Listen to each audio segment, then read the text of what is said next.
Welcome back to the channel. Welcome back to another flu game edition of the Freshman 15 College Football Podcast. I'm LP Cruz alongside Tyler Moore, talking college football in about 15 minutes. And it was a rough one last week. A lot of news and happenings, a lot of surprises as well. So what I wanted to do was kind of break it down because I'll be honest, me and Tyler are not doing the best, but hey, we're here. We're going to talk this college football game in about 15 minutes. And Tyler, weather and sickness aside, how you doing, my dude? No, I'm good. Mine's just sinuses. I got like drainage. I can't lay flat on my back right now. I have to sleep at like a 45-degree angle. But it's supposed to. We got a cold front earlier this week, and now it's raining for the next 24 hours. Our flag football game for tomorrow actually got canceled. So tomorrow it's just like it's straight college football for me, and I'm gonna be excited for this one. It's kind of like a hidden blessing too. So I'm gonna probably be in the house as well, next to the Dayquil. But yeah, I mean, it's just a lot happening. So we're kind of rained out too. The DC area is kind of getting hit with rain as well. So same type of situation, but a lot of college football, man. But before we kind of move forward to this week, which is dynamite, straight gas and dynamite, we got to go back to last week. So I want to kind of cover our Saturday spotlights, our upset picks, and who hurt themselves the most or helped last week. So let me just start off real quick, man. So my game, I'll go with the upset pick. So my game was UCLA over Washington State. Yeah, you got the championship belt. Man, I didn't forget you. Here you go. Yo, tag team champions of the world, man. It's like, you know what I'm saying? But nah, seriously, yo. So when that game happened, I watched the game and I said to myself, because, you and I watch these games kind of with like a hopeful eye, like, yo, I want to be right on the upset pick. I don't want to blow it. Yeah. And as I'm watching the game, I was like, yo, the story of this game has to be the UCLA defense. Like, they were tremendous, man. And the thing is, because we talk about football being three phases, well, the primary phase and the tertiary phase were garbage. Like, their offense was kind of stagnant. Yeah. Special teams was bad too. Like the block field goal, the pick in the red zone, like right before the half. Like, they had no reason to win that game based on how they were playing on offense and special teams. And even Dante Moore, like, he struggled to get points on the board in the red zone, like nice and close in the red zone. But they made enough plays with Keegan Jones, we talked about a lot last year. The former running back turned receiver had two back-to-back TDs on the same play twice. And of course, you have the UCLA defense kind of holding on short fields and forcing turnovers. I watched that game and I said to myself, yo, they have Cam Ward in so many 3rd and 17s, 3rd and 27s. Like, they rattled his cage the entire time. And I talked about the guy who had to have a big game, Alex Johnson, has the pick. So it's just like you saw the pass rush kind of just rain over Cameron Ward, and it was just crazy how they bottled up the Cougs offense. And you had to win the game, the 4th and 1, and just had that defensive stand. It was defense, and they talked about it on the broadcast, the legitimacy of the defense based on who they played against. But you lost to Utah. However, they only scored 14 points, and the excuse was, oh well, they didn't have Cam Rising. But even still, good program, good team. So I was like, so I stand by that with UCLA. But they had a great game, a great pick for me in the upset pick. But shout out to the defense, man, over there. Yeah, the big thing for me for that game was, like you said, defense. Like, they forced 4 turnovers. Yeah, 2 fumbles, 2 Cam Ward interceptions. It's 2 first of the season, and it was one of those things where, like, you let a team most people would say Washington State is better than UCLA, but then you let an inferior team hang around for too long, and they start to believe, and then when the momentum swings a little bit in their way, and then it kind of just takes over. We see it all the time, but it was one of those situations because I would say Washington State is a better team than them. It just didn't. It kind of, like I said, they let him hang around just a little too long, and then it bit him in the butt. Yeah, for sure, man. And then you had a pick last week that was an upset pick. Kind of walk us through it. Yeah, I took Texas. I tried to take Texas A&M over Alabama, and they lost 26-20. But hey, Jimbo Fisher, where's Jermaine Burton? You cover him and you win the game. I mean, he had a career game. He had like 3 touchdowns. And that was basically what they did. Like, they let him run wide open. DBs biting on stop and goes. It's just like basic defensive coverages being blown, and you're just letting the guy completely take over the game because they're just throwing it long to Burton every single time. Yeah. And they gave pass rush couldn't get home, and McLean, the Alabama running back, he picked up a couple big blitzes that led to touchdowns, and that's the story of that game. I mean, Texas A&M should have won that game if they stopped Jermaine Burton. So. Yeah, man. So let's flip sides to the Saturday spotlights. I'm gonna let you go first on your Saturday spotlight. All right, was different. Yeah, I had Texas and Oklahoma, and once again, so Oklahoma wins, and it was down to the absolute wire. But the thing that bites Texas in the end is turnovers: 2 interceptions, 1 fumble, none for Oklahoma. And it's crazy because I pulled it up here. First downs, both Oklahoma had 28, Texas had 25. Third down efficiency, 5 for 14, 5 for 14. Fourth down efficiency, Texas was actually 3 for 4. Total plays, Oklahoma 81, Texas 78. And then, I mean, it's 27-49 to 32-11 for time of possession. It's a pretty much equal ball game. I mean, you eliminate the turnovers, you win the game, and it's just one of those things that, you know, that really hurts a team. But like, when you look at what the Big 12 is going to do, these two are going to face again because they don't do. Theirs are the top 2 teams, and for the championship, so they're going to play again, and hopefully it has a similar outcome to this one because it was a really fun game to watch. Yeah, mine, however, was not that. So, so my Saturday spotlight was Kentucky and Georgia, and I was kind of riding the wave of Kentucky, what they did last week versus Florida, kind of riding that wave going into Rome, and nah, man. Nah. And here's the thing. I never want to just say or lead with they were just better. But they were. Like in every facet, Georgia was better. And seeing how Kentucky struggled on defense, that's the only explanation that I can tell you about, because I'm watching the game on TV and you can see just like the pre-snap motion, how it was kind of moving the defense for Kentucky, creating these wide open passing lanes for Carson Beck. And he was very calm, relaxed in the pocket and on time and on rhythm. But the reason why is because he had an easy button the entire day. Like, the system was able to move guys, you know, with the system, but his eyes did the other half of the work. And they had no answer for Jack Saint. He was just on top of his game, man. He had a great day against the secondary. And of course, man, Brock Bowers is still the nation's best tight end, bar none. Like, very simple. Just a mismatch the entire time. They had a bit of a puncher's shot at the end with Ray Davis, you know, playing a somewhat good game, who's been on a hot streak too. But you saw with Devin Leary, he had to make a couple throws and just couldn't do it. And not to say it would have mattered in the grand scheme of it, but what he didn't do, you know, Georgia sat there and capitalized on everything. Like, they were just perfection the entire day. Yeah. And that's what hurt, man. That was the difference in that game, was just big play versus big play after big play that you could not stand up to. And it got him in a bit. I mean, it was a blowout too, man. Yeah, it's clear, like, the SEC West is Georgia and everybody else, because like, you go through and you look at the box score, and Kentucky didn't have any turnovers. They just couldn't move the ball. You know, Georgia had a stifling defense. They controlled it on offense. They made the best of their possessions.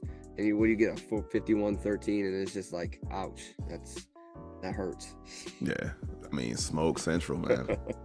So speaking of smoke, because we had to talk about this. So I will take the lead on this one. So again, this is our top segment, man. Who either hurt or helped themselves the most last week in college football. And so I can talk about Notre Dame with Juwan Jordan going off. I can talk about USC playing with their food against lower competition. And I hate to go out the low-hanging fruit, but it's just right there, man. Like, this is right. I got to do it. We take this topic or take this segment to the literal sense of hurting yourselves the most. Nobody wears that badge of dishonor more than Miami last week. Oh, yeah. As a matter of fact, I want to play out the entire clip. Like, you should not be handing this football off. Right. I don't know what Miami is doing. That's it. And here's Chaney. Just straight ahead, tackled, and the ball popped out. You gotta read the clock. Read the card. To me, Georgia Tech has it with 26 seconds left. 3 to the field for King. Up in the pocket, gonna loop it down the field, and it is caught. And that's Rutherford. Here's King from the pocket. Flush to his right with 6. 5. Gonna loop it downfield. And ball is caught. Touchdown, Georgia Tech. With 1 second to go in the ball game, Christian Leary. Oh, man, you check the time right there. All you had to do was take the knee. Bad officiating aside, which it did suck. Yeah. Because the elbow was down. But it's just mismanagement, man. Like, Miami had a chance to make themselves a dark horse for the ACC title. And now, like you talked about the SEC West, Miami now pushes themselves further down the list in the ACC to an also ran, because now they were kind of moving forward up there with Louisville winning. UNC kind of keep going, like it kind of hurts their chances a little bit. And then you had that matchup with Florida State. So I think Miami really hurt themselves to kind of advance themselves forward. And it wasn't like a big win that they had against Georgia Tech, not the biggest win in the world, but the win, well, it pales in comparison to the loss and how you lost. And I think that's where we're looking at. And I mean, Cristobal's going to bounce back. He'll figure it out. He'll be accountable for his mistake. But you hurt yourselves. I mean, you really shot yourself in the foot by just not taking the knee. Mm-hmm. So easily, man, he hurt himself the hardest of any program last week. Yeah, so mine, I kind of hit it on earlier. It's Texas. You know, you could ride into that. You could potentially be going. You know, they could be 6-0 right now, not having turnovers. They're eventually, like I said, they're going to play Oklahoma again in the Big 12 championship. But now, with like say both of those teams come into there and they say now they win, is that enough for them to get into a Final Four? You know, beating Oklahoma at the end. It's like one of those things where we're gonna see it here in the next coming weeks with the Pac-12.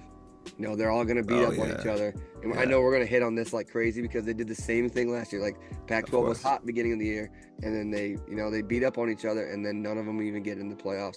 And that's kind of the same thing with Texas and Oklahoma here. Blue blood college, especially Texas. Like, you know, we're back, and it's just one of those things. Like, you know, if you eliminate the turnovers, you roll in and you beat Oklahoma the next time, you're basically guaranteed, being Texas, into the Final Four. Yeah. But now, like we said last week, those two teams, there's not a loss in their schedule anymore unless something drastic happens. But now, say Texas goes in there and plays Oklahoma and they beat them, they're like, well, are they really good enough to get into the Final Four? And it's like one of those things where, like, in college football, and it's so much different than the NFL.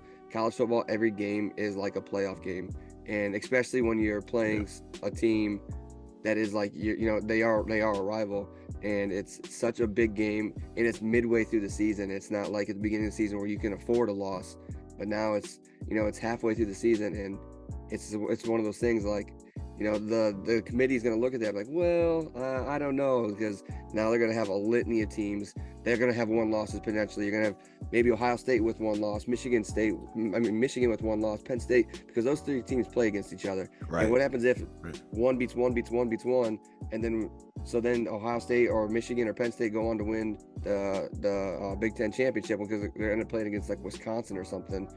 Like, well, you know, Penn State lost to Ohio State, who's the Big Ten champion. Maybe they should get in, and that's kind of one of those things where, you know, that's really where it's going to hurt Texas. They basically left the gate open, and that was their problem. And I mean, we talk about the transitive property in college football all the time. Yeah. So by doing that now, you left yourself open, because now you're right. There's going to be that. Well, right. We always say it doesn't matter. But like, that's to us, like we say, hey, that transitive property doesn't count. But now you have like a bunch of old dudes sitting in a room. They're like, well, we're going to do it this way. And that's what sucks about the whole committee thing. The old heads in the rocket chair are going to have their way one way or another. And that's the facts of it. And it's all about this. Oh yeah. Texas is they're not back yet. They're not quite back yet. And it's very akin to, you know, our team as well, in a way. So, man, I think that's crazy. But you talked about teams kind of eating each other. Got to roll into the Saturday spotlight from here, man. Got to do it. So, all right. So going into this week, we have our Saturday spotlight. And it's, for me, it has to be, bar none, Oregon at Washington. Oh yeah, yep. And so so a friend of the show, Canberra, had sent me the group this graphic of the stats of these teams and how stacked they are, and how evenly put they are. You watch these teams play out; they are so evenly matched as far as their productive output on offense. Defense, there's a little bit of nuance there, but you look at who's at the helm of these offenses: Bo Nix, mobile quarterback, very precise in his new offense with Oregon. Then you have Mike Penix, who's my QB2 in the nation. I just think this game has all the makings of a star-studded shootout. It is. If you go to FanDuel, it is front and center. They want you to see this game. They want you to put it all on this one. I slammed the over 67.5 over. Have to. No, yeah. Man, the receivers, Roma Dunze, McMillan, our guy Troy Franklin as well. The running backs. If you like a shootout, and I'm really hoping for, you know, like your Colorado USC type shootouts, or even like your few years back, your Rams Chiefs shootouts. Like this game has all that lined up for you right then and there. And I think it's we can talk about the matchups, we can talk about the ins and outs, but if you're just a fan of flash, of flair, of like Showtime football, you live for this game. Yeah. Like you live for it, man. I mean, I can break down just the whole matchups and Mike Penix and the secondary not being as strong with Oregon and just stopping the run with Bucky Irvin and Noah Whittington. But at the end of the day, man, it's going to be on the quarterbacks. It's the quarterbacks, the guys that really draw the crowd out. I mean, the ones that really make you come out of your pocket, literally, to watch this game. And I think it's just the game where if you win this game, because USC's on the horizon as well and other teams as well, but if you win this game, you can kind of take I don't want to say like the kind of pole position, if you will, but to kind of take the front end of saying, okay, this is the class of the Pac-12. Like if you want to kind of establish your way as being the team there, as kind of taking the lead in the Pac-12 to kind of put yourselves in the mind of the voters, this is the game right here. I think this is the game where you can kind of carry the torch for a little bit and kind of run out front of the race. And I'm thinking, this game is just, again, if I'm home tomorrow, man, it's must-see TV for me. But this is 100% the Saturday spotlight. Oregon at Washington. Yeah, so mine is I was gonna say this is Pac-12 week. It's the big Pac-12 matchups, and like I said earlier, this is the week where they're gonna start beating each other up. So now they're in conference play. So I'm what was my game again? UCLA and Oregon State, and it's not for like anything crazy. I'm just with a litany of big games on this week, and we're gonna cover a couple more here. Like this is the one I kind of want to see, like, is UCLA worthy of a top 25 position now? Or Oregon State, same thing. Like, they're I'm gonna give him his flowers. DJ Ukulele, he's proven me wrong so far this season with Oregon State. But like, is that team worthy of a top 20 and top 25 team as well as UCLA? Because we kind of just said like UCLA that win against Washington State, which bumped them into the top 25, was kind of fugazi. So it's kind of like it's put up or shut up right now for the Pac-12, because like you said, they're all coming into conference play and they're all going to beat up on each other, and there's one team waiting on the horizon that has 2 losses, but they're getting their QB1 back pretty soon, and that's Utah. And that can throw a wrench in every single team in the Pac-12. And I think most of the top teams have to play that team still, and that is the monkey wrench. So like these teams that if they want to vie for like that Pac-12 championship spot, they have to win these games. And that's what makes these games really fun, because they're either going to be a defensive stronghold games or offensive shootouts. You don't know what you're going to get, because like, what's it, Pac-12 after midnight or whatever it's called. Like we've seen it all season. Like Colorado State goes till 2:30 in the morning, and then the whatever game was just on last week went till like 1:30 in the morning. I'm just like, dang. And it's just one of those things where like it's really fun football. You don't know what you're gonna get, but you want to be locked in for it. So that's why it's my Saturday spotlight. It's definitely shootouts after dark, man. Like that. Yeah. That's one of the things you're seeing. And I kind of want to roll right into our upset picks here. Which is, for me, this week, I'm going to go with Notre Dame over USC. And I know it's tough, and I know it's hard to kind of buy into Notre Dame after their last 2 losses. But I look at USC, and it's still some of the same things from last year we talked about. They just keep playing with their food. And I use the Hawaii comparison back in 2007, where they kind of escaped every single week against, lower competition. You think about San Jose State, slow start. Arizona, slow start. Colorado, a last-minute shootout. Like those things with me worry me about USC, because these close calls are going to bite them. They have to bite them, because you know why? It bit them last year against a team like Utah. So I just worry, well, why not with Notre Dame? And I think their defense has too many bust downs and blown assignments, and it keeps happening. It keeps happening. Whereas you look at Notre Dame, I think they were in just shock. The loss to Ohio State isn't bad. It was just a shocking loss to Ohio State. And I think they were just, they're embarrassed, I think, in that sense. Last week with Louisville, losing to Louisville, Jawan Jordan getting those runs off. I think the team is still learning with Notre Dame and Marcus Freeman, and I think they can rebound. And I still believe in Sam Hartman as a passer. On the ground, you have also Estime. So they're kind of a two-way sense. And on the outside, Benjamin Morrison is one of the best corners in the country, easily. Oh, yeah. What time's the game at?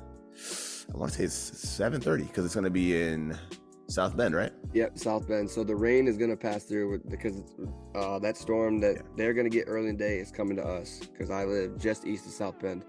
So weather's not going to be a factor, but it's going to be 52 degrees and windy, northeast winds coming off the lake. So and it's going to be wet.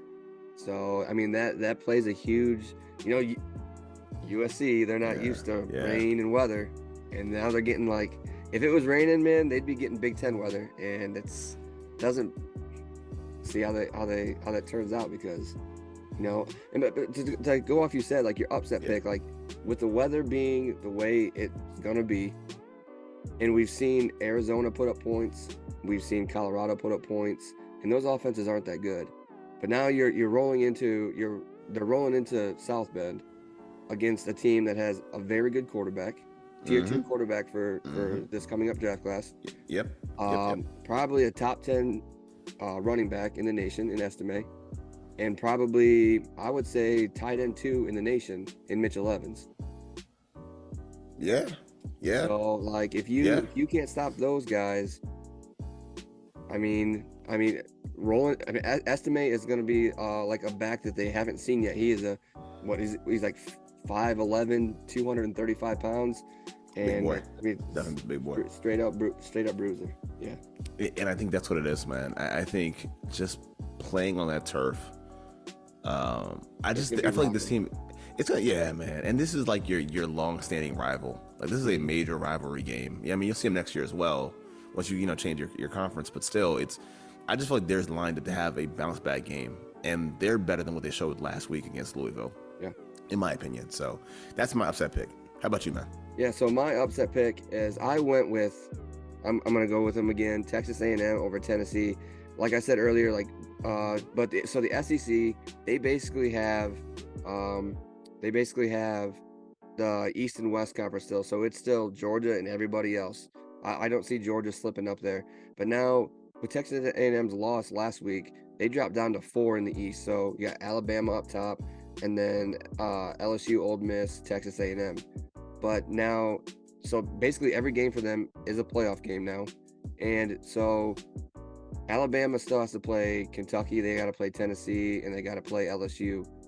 And if they slip up, that gives Texas A&M a chance to bump up into that slot. And so that's why I say, like, this is a do or die game for Jimbo Fisher and the Aggies. And that's why I think they're going to beat Tennessee, because we've seen Tennessee be very susceptible on defense. Yeah. And if you can get after Milton, you can make him have a long day. And if people are saying, like, I seen Joe Klatt say, hey, don't sleep on Alabama, they might be back. If Texas A&M puts up that good of a battle against an Alabama team that may be on the rise, I could see them beating this Tennessee Volunteers team, who's favored by like 4 points right now. Yeah, it does say a lot though in that sense. It does speak to where they're at A&M. Even if you consider they've lost their quarterback for the year and they're still kind of competitive fighting back. I think, because I go back and forth on Jimbo Fisher a lot, but I think that does buy them a little bit of cachet. Well, buy him a little bit of cachet in the room, that he's adjusting to being without a little bit. So I think that's part of the conversation, man. Mm-hmm. But I mean, other than that, we are shaping up for a bomb weekend of college football. Yeah. Let me roll through the schedule here real quick to see if there's any more big games. I'm pretty sure there was one more big one that was like that really caught my eye. So there's Washington State, Arizona. If Arizona put up points against USC, well, I guess we'll see what they really have. It's Pac-12 week. Yeah, yep. And like I said, Pac-12 week. North Carolina, Miami, that game's kind of not on my radar, but I think I bet the under on that game because the under was like 56. And I don't trust teams. Yeah, I don't trust that. I don't trust either of those teams, so I bet under on that one. So Miami, maybe not. Miami may not have enough of a punch with their receivers. I mean, because I haven't seen Carolina get beat down the field as they have, early in the season. Mm-hmm. Because Miami's real shot with Van Dyke is kind of driving the ball downfield because they want to be kind of methodical. Mm-hmm. So taking the under makes sense. Yeah, I took the under. I slammed the under on that one. If it goes into a shootout, though, I don't think it's going to. Nah, I mean, got it. But let me ride my 8-leg parlay, man. Man, sell that my way. I will jump in. Tag me in, dude. Tag me in. But other than that, guys, man, once again, thanks for hanging with us. Me and Tyler are making it through. But if you guys like the video, hit that like, hit that sub button for a lot more vids like this on the Freshman 15. And as always, peace. Peace.